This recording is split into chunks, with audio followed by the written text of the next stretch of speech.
Alhamdulillahirabbil alamin. Wassalatu wassalamu ala asyrofil anbiya'i wal mursalin sayyidina Muhammad wa ala alihi wa sahbihi ajma'in. Alhamdulillah, puji syukur kita panjatkan kepada Allah Subhanahu wa taala yang telah melimpahkan kepada kita semua berbagai nikmat di antaranya iman, nikmat Islam, serta nikmat syahadat Allah. Salawat serta salam kepada guru kita Nabi besar Muhammad sallallahu alaihi wasallam, para sahabatnya serta dunia. Semoga kita semua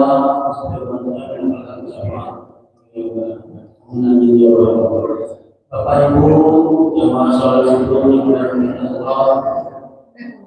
Alhamdulillah pada subuh ini kita mengikuti kajian seperti biasa yang pada saat ini akan disampaikan oleh Ustaz Irfan Mursali.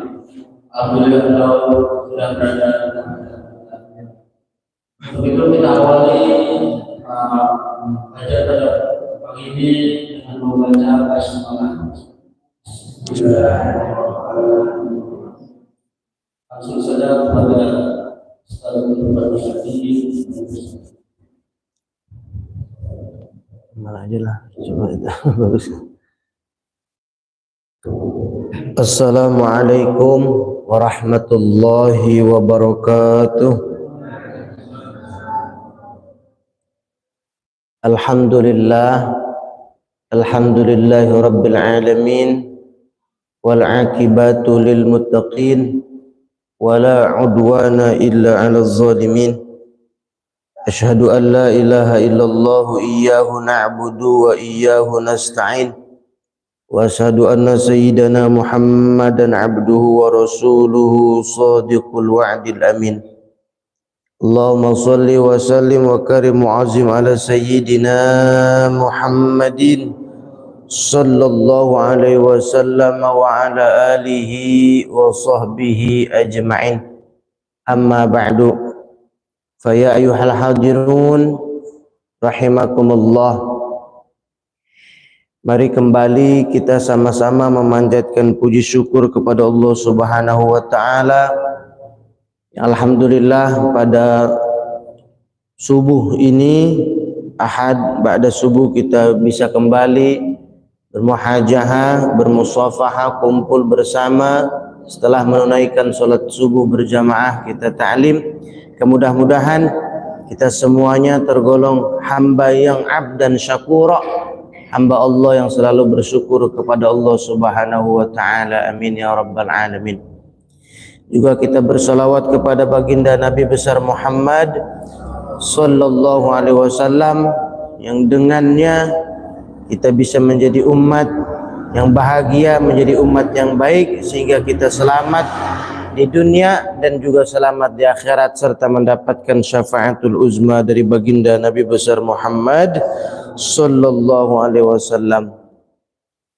Ayuhal hadirun, para jamaah, bapak-bapak, ibu-ibu yang saya hormati, khususnya Ketua DKM Safatul Marwah, Bapak Nandang Hidayat, beserta staf para jajarannya, juga yang hadir pada hari ini. Kita setelah 2 minggu atau 2 pekan yang lalu telah selesai atau sedikit kita membahas fiqih terkait udhiyah, pemotongan hewan kurban atau hukum-hukum fikihnya terkait seputar kurban. Pada kesempatan kali ini insyaallah kita menggali hikmah, ya, mencari hikmah, menggali hikmah dengan adanya peristiwa terjadinya kurban yang kita sering dengar, yang sangat hafal di telinga kita sebagai muslim, yaitu keluarganya baginda Nabi Ibrahim alaihis salam, ya. Untuk jauh ke sana sebelumnya kita telah membahas kitab namanya itu Tafsir Yasin, ya. Tafsir Yasin yang kemarin kita kaji, alhamdulillah sampai ayat 16 kalau nggak salah, ya, terkait penduduk Antioquia. Nah, cuman pada kesempatan kali ini sesuai muqtadul hal, sesuai dengan peristiwa atau bulan yang ada, kita berada di bulan Zulhijjah. Tanggal berapa ini? Tanggal 9 Zulhijjah, berarti Ahad 9, Senin 10 Zulhijjah. 11, 12, 13 ayyamut tasyrik, ya. Berarti malam besok itu sudah takbir, ya, takbiran. Berarti di masjid Safatul Marwah ba'da asar baru kita baca takbir, ya. Sebelum kita bahas tadi nanti keluarga Nabi Ibrahim alaihissalam, takbir yaitu kabbaro yukabbiru takbiran, maksudnya apa? Membesarkan, mengesahkan asma Allah Subhanahu wa ta'ala. Sedikit kita edukasi sunnah di malam Seninnya sampai nanti ayyamut tasyrik 11, 12, 13, kecuali Idul Fitri, ya, Idul Fitri satu malam selesai, subuh selesai. Kalau ini terus sampai 13. Nah, kemudian ini baca takbirnya, ya. Kita sedikit geser nih. Baca takbirnya jangan salah. Jadi banyak itu walillah ilham katanya. Ya, itu takutnya cicak pada ketawa nanti. Walillahil, ya, lillah itulah pada Allah, hak besar, alhamdu ujungnya, walillahil hamd, ya. Jadi kurang elok gitu, kurang bagus kita umat muslim ketika takbiran, kecuali nggak di speaker, ya, kedengeran banget soalnya. Walillahil hamd, jadi lafadznya hilhamdu, bukan walillah ilham, bukan ilham, ya. Soalnya masih banyak terjadi seperti itu. Maka itu pun sama kaitannya dengan, mohon maaf, muazin. Apa-apa kita untuk wawasan. Begitu akbar, ya, Allahu akbar, Allahu akbar, ya. Betul kalau baknya tidak panjang. Tapi kalau akbar, itu menjadi bimakna kibar, artinya bedug, jamak dari kalimat ikbar. Akbar itu artinya bedug, bukan besar, ya. Coba lihat di kamus bahasa Arab, kalau akbar setelah ba langsung ra itu besar, Allah maha besar berarti kalau akbar. Tapi kalau Allahu akbar, ba-nya panjang, artinya jadi bedug. Waduh, berarti kan kufur nanti kita, bukannya benar jadi salah. Maka itulah pentingnya kita, ya, harus kita belajar lagi. Jadi bahasa akbar tidak boleh dipanjangkan, ba'da huruf ba tidak ada alif. Jadi akbar selesai, tidak boleh akbar, ba-nya panjang, tidak boleh. Maknanya bukan Allah maha besar, berarti barnya menjadi makna bedug, artinya berarti kan kufur nantinya, ya. Nah, itulah pentingnya kita nanti belajar bersama-sama, yakni kalimat takbir, ya. Jangan suka apa namanya. Sama juga di Quran juga, misalkan kana tawwaba, atau mentang-mentang enak itu saya suaranya imam, kana tawwaba, bahnya jadi panjang, kana tawwaba. Jangan, aturan, karena ba di situ kan ban, ujungnya tanwinnya tanwin iwad. Jadi pengganti daripada alif, hukumnya satu harokat, dua ketukan, ya. Kana tawwaba, cukup, jangan ba kepanjangan. Itulah sedikit kita Mohon maaf ya Pak Ketua DKM ya, itu terkait itu bacaan-bacaannya seperti tadi takbir ya, sehingga nanti ramai syiar Islam. Kita adanya takbir itu untuk mengagungkan dan membesarkan asma Allah Subhanahu wa taala, sehingga yang baca takbirnya mendapat pahala. Kalau salah ya boro-boro pahala, maknanya juga salah. Maka kalau ada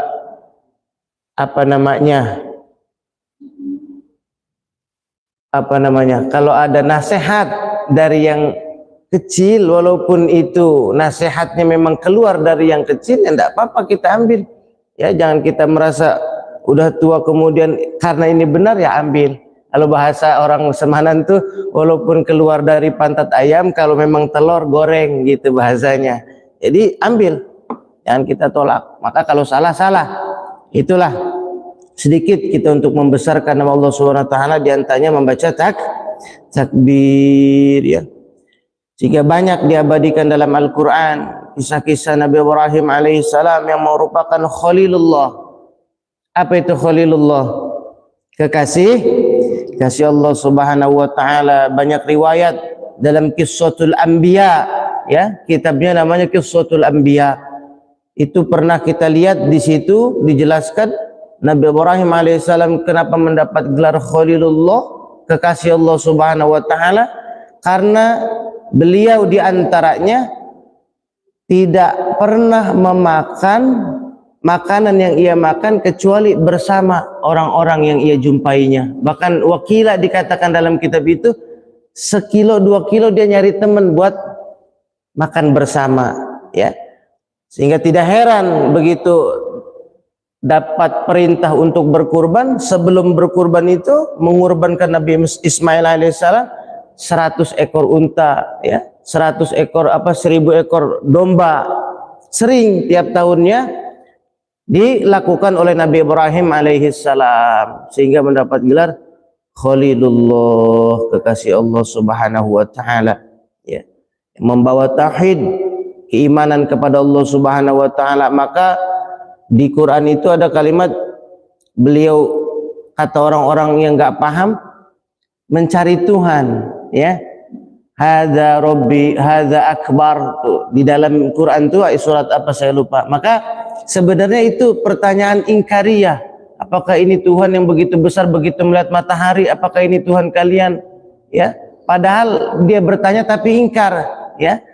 Ketika ada kemudian terbit, tenggelam lagi, apakah ini yang dinamakan Tuhan? Ternyata bukan ya. Maka Nabi Ibrahim alaihissalam membawa risalah untuk bertauhid kepada Allah Subhanahu wa taala ya. Maka penting kalau kita awal wajib kepada manusia sebelum ilmu-ilmu yang lain adalah ilmu tauhid ya. Kita kebagi, ada ilmu tauhid yang awal kita dikatakan dalam kitab Ibnu Ruslan ya, kitabnya Matan Zubad, dikatakan Syekh Ibnu Ruslan, awal wajibin 'alal insani ma'rifatun ilahi bistiqani. Awal wajib terhadap manusia adalah meyakini kepada Tuhannya, kepada Rabb Allah Subhanahu wa taala dengan sifat-sifatnya. Wajib, pondasi berarti tauhid. Setelah paham, barulah kita datang ilmu fiqih ya. Ilmu fikih itu kalau ibarat bangunan seperti tembok. Kemudian barulah ilmu tasawuf, selesai.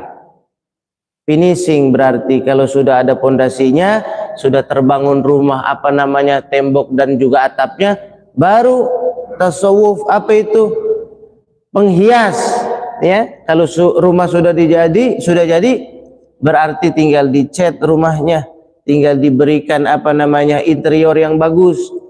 Ibarat ibadah, sudah ada pondasinya, sudah ada tauhidnya, kita kerjakan fikihnya, barulah kita kerjakan tasawufnya, sehingga jadi rumah bagus, sehingga ibadah kita rapih, tidak asal-asalan, sesuai dengan ilmu-ilmunya. Hadirin kaum muslimin rahimakumullah, yang pada hari ini puasa, mudah-mudahan mendapatkan pahala yang besar dari Allah Subhanahu wa taala. Karena saya lihat banyak yang berpuasa ya, yang menjadikan amalan-amalan sunnah ini luar biasa pahalanya. Yang tidak ya tidak, ya. Jangan puasa ternyata enggak tapi bilang puasa. Loh saya enggak puasa, ya. Tadi sudah minum, ya. Maka yang sedang puasa mudah-mudahan ini menjadi amalan yang baik buat nanti, karena paling berat puasa bulan Zulhijjah ini, paling berat, ya. Maka itulah kekuatan yang Allah berikan kepada hambanya itu berbeda-beda, ya. Ada yang kuat dengan baca Quran, ada yang kuat dengan baca solawat, tapi tidak kuat puasa sunnah, macam-macam. Ada yang kuat dalam sodakohnya, tapi tidak kuat dalam baca Qurannya. Maka kebaikan itu masing-masing, ya. Kalau semuanya diborong, kasihan yang lain nggak kebagian. Kak, yang puasa-puasa, yang ngamalin puasa sunnah-sunnah, yang ngamalin sodakoh-sodakoh terus. Semua kebaikan semuanya insyaallah diterima oleh Allah Subhanahu wa taala. Hadirin bapak-bapak kaum muslimin dan ibu-ibu rahimakumullah. Nah, ketika Nabi Ibrahim mendapat perintah itu untuk bertauhid kepada Allah Subhanahu wa taala, yang mempunyai istri, siapa nama istri Nabi Ibrahim? Dapat hadiah nanti. Siapa Fajri? Siapa? Nama istri Nabi Ibrahim siapa? Ada dua, ya. Ada dua. Yang pertama Sayyidatina Sarah. Yang kedua Sayyidatina Hajar, ya. Sayyidatina Sarah, ya, tidak dikaruniai anak. Kemudian karena saking sayang dan cinta kepada Nabi Ibrahim alaihissalam, wahai suamiku, aku relakan engkau untuk menikah lagi, ya. Disuruh gitu. Engkau mau disuruh? Disuruh, ya, karena sudah tidak mengaruniakan anak atau putra. Kemudian menikahlah singkat cerita dengan Sayyidatina Hajar alaihissalam, ya. Barulah dikaruniakan seorang anak, gulamun halim, ya, anak yang sabar, anak yang cerdas, yakni Nabi Ismail alaihissalam, ya. Kemudian dibawalah itu di satu lembah, ya, yang di situ di dalam Quran dikatakan tempatnya kering, tidak ada tanaman, di satu lembah yang sekarang jadi Makkatul Mukarramah, ya. Ditinggal Nabi Ismail beserta ibunda Hajar. Hendak kemana wahai suamiku? Nabi Ibrahim pergi hendak meninggalkan Sayyidatina Hajar dan Ismail pada saat kecil itu. Hendak jawab, terus saja jalan. Ditanya lagi, hendak kemana wahai Ibrahim, wahai Khalilullah? Apakah ini perintah dari Allah? Ya, ini adalah perintah dari Allah. Kalau ini perintah dari Allah, laksanakanlah. Maka kalau memang itu perintah dari Allah, kata Sayyidatina Hajar, laksanakanlah. Kembali Nabi Ibrahim kepada Sayyidatina Sarah, yang pada saat itu usia sudah tidak muda lagi, 90 tahun, ya. Sudah 90 tahun. Dikaruniakan fabasyarnahu, ya, diberikan kabar gembira begitu Nabi Ibrahim kembali kepada Sayyidatina Sarah, dikaruniakan anak, ya, bi Ishaq wa min wara'i Ishaq Ya'qub. Dalam Quran dikatakan, ya, setelah itu dikaruniakanlah Ishaq, Nabi Ishaq alaihissalam, dan Nabi Ya'qub dengan Sayyidatina Sarah. Jadi dua anak dari Sayyidatina Sarah, kemudian dari Ibunda Hajar mendapatkan putra, yakni Ismail alaihissalam. Singkat cerita, sudah anak didamba-dambakan, suruh dipotong, disembelih, disuruh disembelih, ya. Pada saat itu Masya Allah, dasar mah satu-satunya udah lama nggak punya anak, disuruh potong, disuruh sembelih. Insya Allah kebayang, ya. Begitu dibaringkan Ismail kecil pada saat itu, kemudian hendak bilah, mata bilahnya itu benar-benar tajam, maka kita disunahkan untuk menajamkan bilahnya, pisaunya, khawatir menyakiti hewan, disebutnya ihsan ya, supaya baik potongannya, maka ditajemin tuh bilahnya. Kemudian Nabi Ibrahim dibaringkan pelipis ininya menyampai ke tanah, begitu hendak dipotong, kemudian malaikat dari surga membawa satu gabes itu domba besar ya. Maka sunnah membawa kambing nanti ke masjid juga yang besar, kalau yang kecil nggak ada dagingnya. Nah, membawa itu kemudian digantikanlah, tidak jadi disembeli, tapi yang disembeli adalah domba atau kambing ya. Begitu hendak dipotong, kemudian yang dipotong adalah gibas, yakni kambing tadi. Bismillahi Allahu Akbar ya. Maka dalam takbiran itu Allahu Akbar walillahil hamd, la ilaha illallah wallahu akbar. Begitu kalimat itu dikumandangkan oleh Nabi Ismail dan Nabi Ibrahim alaihissalam, maka malaikat yang menyaksikan la ilaha illallah wallahu akbar walillahil hamd. Jadilah itu kalimat takbir ya.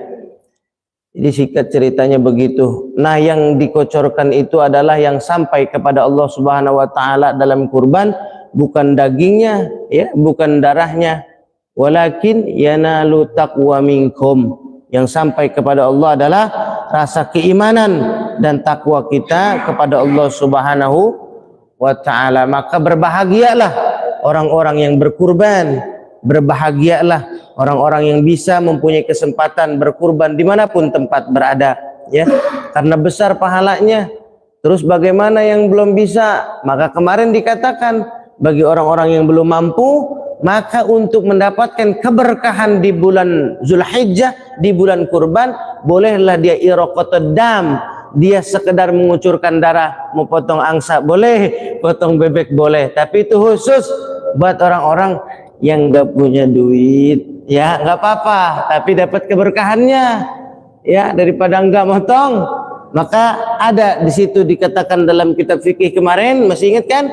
Itu boleh motong angsa dan juga boleh motong ayam, sekedar mendapatkan keberkahan di bulan Idul Kurban ya. Cuman tidak menggugurkan kesunahan sunnah muakkadnya, karena harusnya dengan kambing dan domba, karena pahalanya amat sangat besar. Syiar Islam di kurban adanya, sosial di situ adanya, semuanya, sehingga orang-orang yang terlibat dalamnya dalam pelaksanaan Idul Kurban amat sangat mendapatkan pahala yang besar dari Allah Subhanahu wa taala ya, khususnya para panitia ya.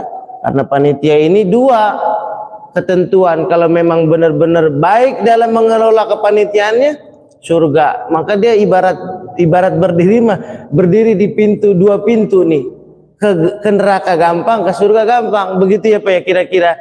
Makanya kita alhamdulillah ya, dan panitia mudah-mudahan besok ini setelah sholat Idul Adha diberi kesehatan, kekuatan dari Allah Subhanahu wa taala, sehingga selesai apa yang menjadi amanah daripada mudhahi, daripada pekurban, selesai semua yang kita lakukan, dan berkah buat kita semua, buat lingkungan, dan membawa keberkahan juga buat mudhahi, buat orang-orang yang berkurban kambing ataupun berkurban sapi, semuanya diterima oleh Allah Subhanahu wa taala, karena dengan adanya keikhlasan dari mereka semua itu menjadi keberkahan buat lingkungan kita semuanya. Amin ya rabbal alamin.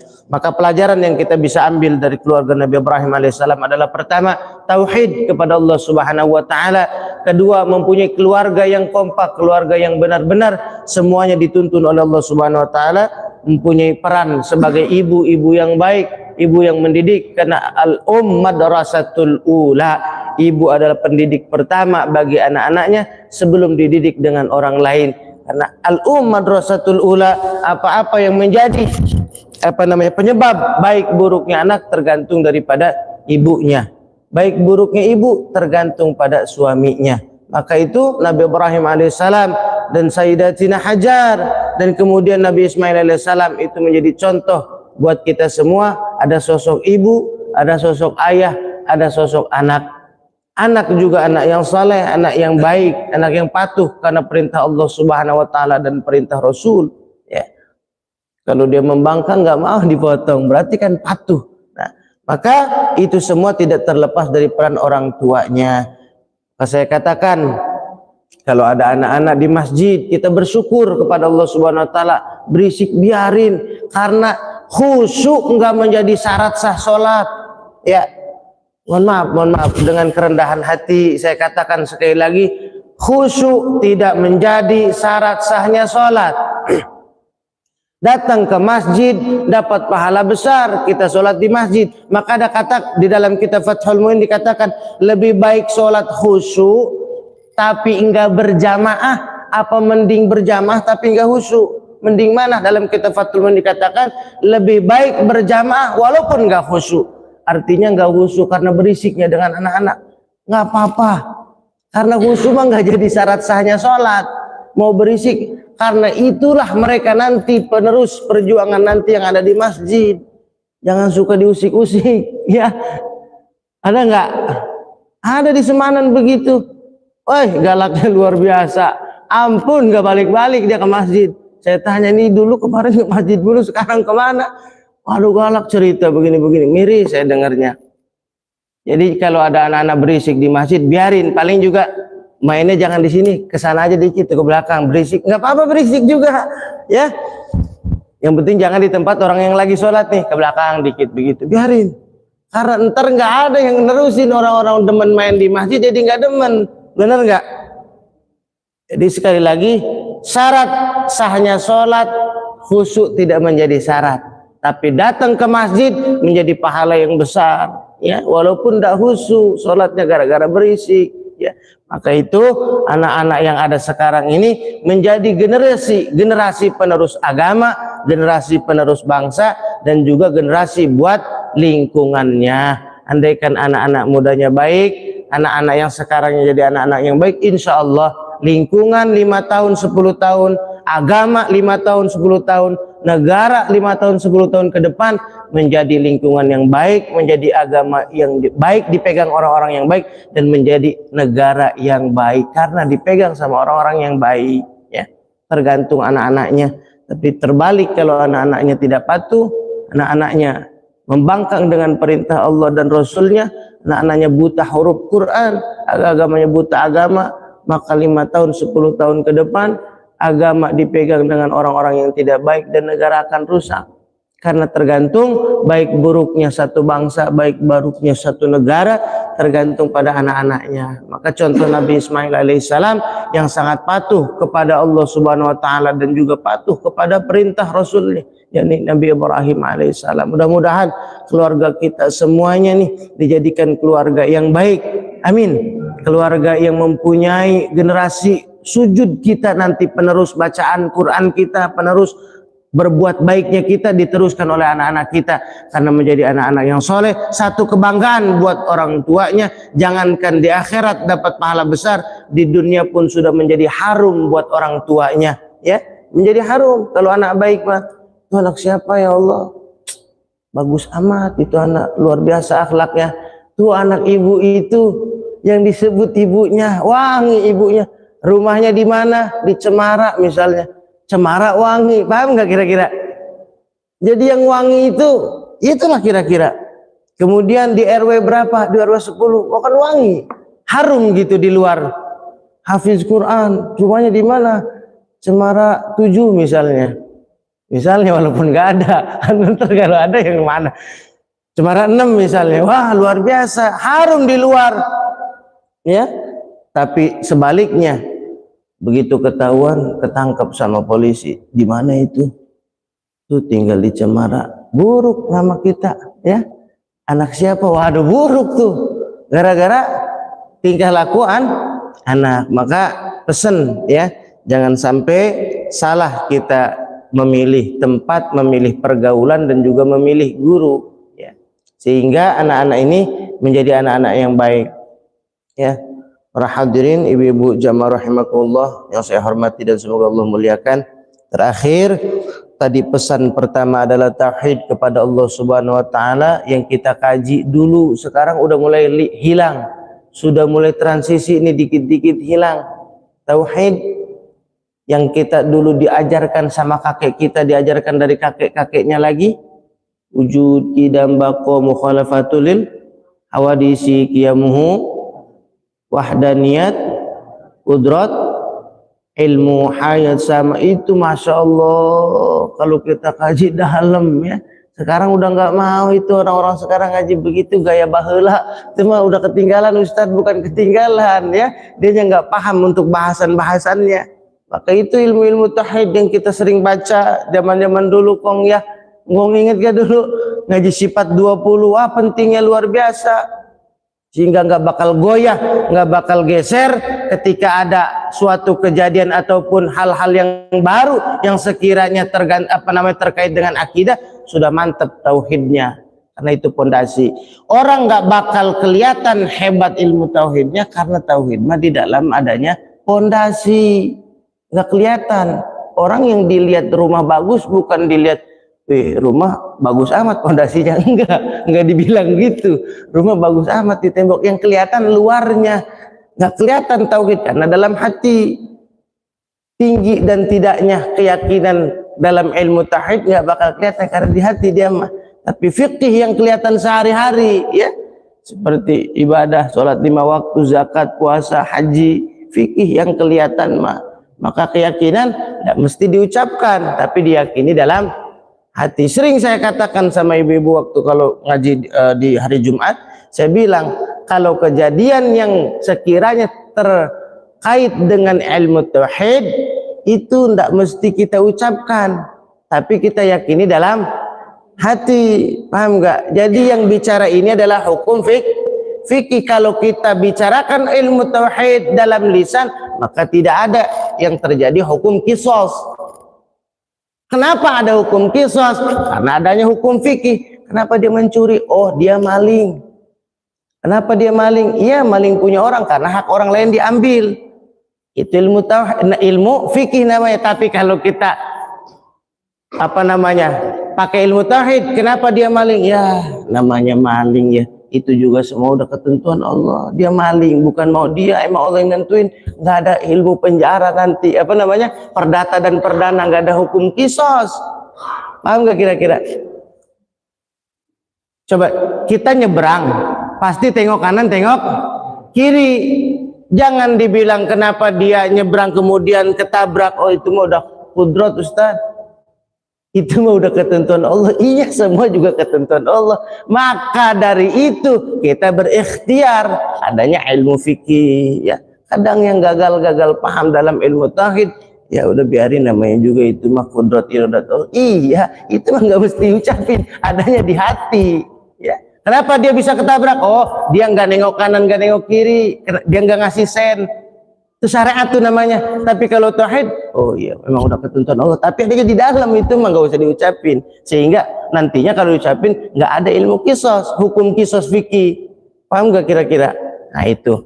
Maka tauhid penting buat kita tanamkan dalam hati sehingga tidak goyang dengan adanya keyakinan-keyakinan yang ada di dalam diri kita. Tetap makrifat kepada Allah Subhanahu wa ta'ala. Mudah-mudahan jamaah Masjid Safatul Marwah yang hadir pada hari ini dan juga yang belum hadir, mudah-mudahan Allah berikan kesehatan, keberkahan, ilmu yang manfaat, berkah dunia dan akhirat. Terakhir saya mendoakan semuanya jamaah yang berkurban di Safatul Marwah dijadikan kurbannya satu amalan pahala yang besar dari Allah Subhanahu wa taala, menjadi pemberat amal buat yang berkurban dan menjadi berkah dalam hidupnya sehingga membawa dari berkah-berkah tersebut berkahlah lingkungan kehidupan kita semua. Amin ya rabbal alamin. Masih ada waktu beberapa menit kita gunakan untuk munajat kepada Allah Subhanahu wa taala. Mudah-mudahan yang punya hajat dikabul hajatnya Allah Subhanahu wa taala, apalagi dalam keadaan berpuasa. Istajib doana, kita berdoa kepada Allah apa-apa yang kita inginkan, apa-apa yang kita niatkan, mudah-mudahan diijabah, dikabul oleh Allah Subhanahu wa taala, diampuni dosa-dosa kita, dan kita yang masih ada di alam dunia diberikan keberkahan, kemudahan dalam mencari rezekinya, dan orang-orang yang telah tiada mudah-mudahan Allah Subhanahu wa taala dengan wasilah kita berdoa bersama-sama diluaskan kuburnya oleh Allah taala dan diampuni dosa-dosa mereka. Amin. Amin ya rabbal alamin. Ala hadhihi niyyah wa likulli niyatin salihah ila hadratin nabil mustafa rasulillah sallallahu alaihi wasallam bi niyatin qabul wal maqbul bi haqqil fatihah. أعوذ بالله من الشيطان الرجيم. بسم الله الرحمن الرحيم. الحمد لله رب العالمين الرحمن الرحيم مالك يوم الدين إياك نعبد وإياك نستعين اهدنا الصراط المستقيم صراط الذين أنعمت عليهم غير المغضوب عليهم ولا الضالين آمين آمين يا رب العالمين. بسم الله الرحمن الرحيم. حمدا شاكرين حمدا ناعمين حمدا يعافي نعمه ويكافئ مزيدا. يا ربنا لك الحمد كما ينبغي لجلال وجهك الكريم وعظيم سلطانك. اللهم صل على سيدنا محمد صلاة تنجينا بها من جميع الأهوال والآفات وتقضي لنا بها جميع الحاجات وتطهرنا بها من جميع السيئات وترفعنا بها عندك أعلى الدرجات وتبلغنا بها أقصى الغايات من جميع الخيرات في الحياة وبعد الممات. إنك سميع قريب مجيب دعوات ويقاضي الحاجات يا أرحم الراحمين. اللهم صل على سيدنا محمد الفاتح لما أغلق والخاتم لما سبق ناصر الحق بالحق والهدي إلى صراطك المستقيم وعلى آله وصحبه حق قدره ومقداره العظيم. اللهم اغفر لنا ولوالدينا ولمشايخنا ولجميع المسلمين والمسلمات والمؤمنين والمؤمنات الأحياء منهم والأموات. اللهم انفعنا بما علمتنا وعلمنا ما ينفعنا وزدنا علما نافعا برحمتك يا أرحم الراحمين. اللهم يا أرحم الراحمين يا أرحم الراحمين يا أرحم الراحمين. اقض حوائجنا الدنيوية وأخروية ووفقنا لإصلاح النية بجاه سيدنا محمد خير البرية وأهل بيته ذوي النفوس الزكية ولا حول ولا قوة إلا بالله العلي العظيم. اللهم لك الحمد ومنك الفرج وإليك المشتكى وبك المستعان ولا حول ولا قوة إلا بالله العلي العظيم. ربنا إننا نتوسل إليك بتلاوة كلامك الكريم وبذكر أسمائك العظيم وبجاه نبيك الكريم وبمشايخنا في الدين أن تجعلنا يا الله من عبادك الصالحين أن تجعلنا يا الله من إمام المتقين. أنصرح لنا صدورنا ويسر أمورنا ووسع أرزاقنا يا رزاق يا فتاه يا عليم. وارزقنا فإنك خير الرازقين واغفر لنا فإنك غفور رحيم وانصرنا فإنك خير الناصرين وافتحنا فإنك خير الفاتحين.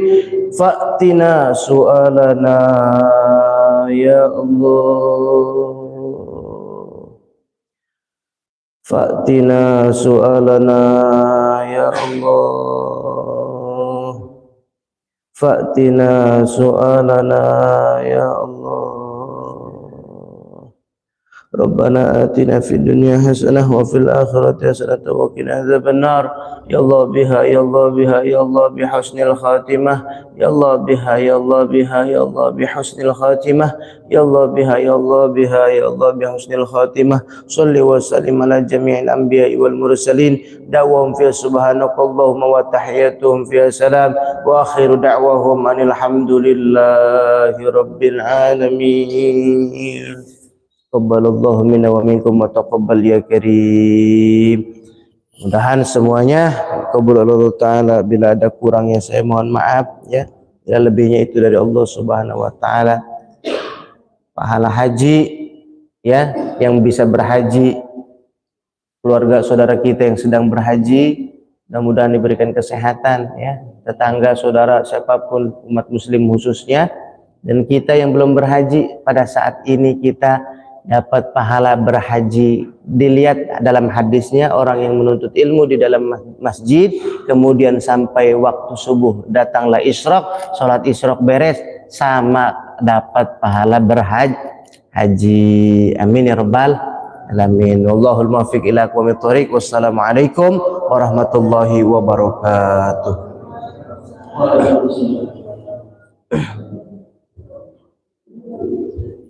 Terima kasih kepada